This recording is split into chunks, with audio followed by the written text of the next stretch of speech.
Chris here with Super Savvy Travelers. Hey, I wanted to weigh in a little bit. I did a video yesterday, a lot of good information in it, even though the subject might not interest you. It's about flipping houses and renting them out and everything else in Italy. There's a lot of really good information just in general. So if you get a chance, go watch it. But I wanted to answer a question that I get a lot on the channel and with our clients and things like that. And the question is, can I rent out my property, even if I'm not a resident, my vacation home in Italy, to make back some of the money that I've, put into it? And, before it was all, yeah, no problem, go ahead and do it. It's super simple, and it was. However, as of January 2025, it got a little more complicated and there's a little more bureaucracy entering in.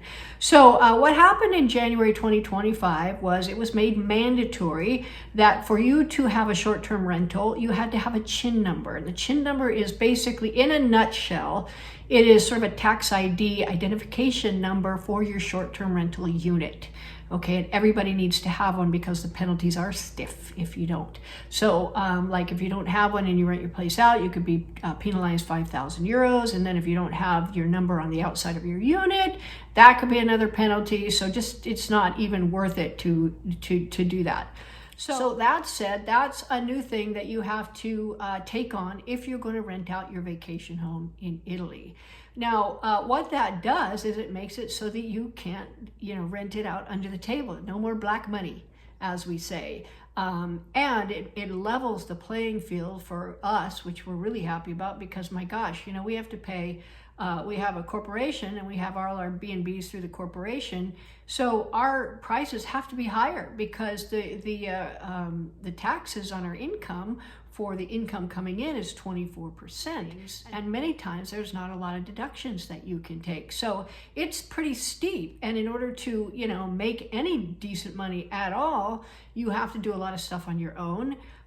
You have to find good people to work with and whatnot, and you have to advertise and everything else. So it really was not fair when all of these places that didn't have to do that because they were black money places were renting their places out for 40, 50 bucks a night, and it was all just gravy for them, right?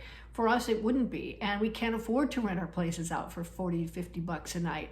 So, so there was a lot of competition, and it was unfair competition. So we're actually applauding this. We think it's great, and I will tell you that the vast majority of the rentals in our area were black money rentals. And the reason I know is because you look on Airbnb now and Booking.com now, and you're not allowed to list your property without a CHIN number, but you look on there now, those are all gone. And I think a lot of them opted out of the market because A, they don't want to go through the trouble to get the CHIN number, which is really not that big a deal.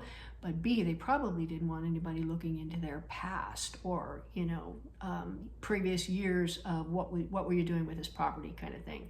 So I think a lot of them just opted out, and it's actually eliminated a lot of unfair competition for the B&Bs that actually do have CHIN numbers, do pay taxes, and try to do everything right. So the answer to your question is yes. Now, a very important thing is in order to get a CHIN number, you have to have a Certificate of Habitability. I know I've talked about that in many previous videos. And that you want to make sure, if you're buying a unit, you want to make sure that it either has your Certificate of Habitability or you can get one. Now, back in the 80s in the Calabria area, all along the coast, there was a big boom of people coming in. So every Tom, Dick, and contractor came and just put up buildings. And some of them are not well made at all. And if there are certain defects that can't be resolved, you may not be able to get a Certificate of Habitability.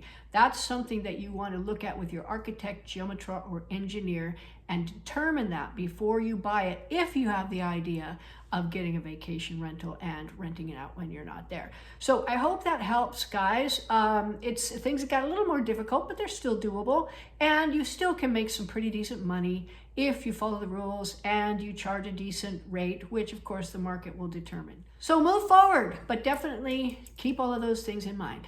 See you soon, guys.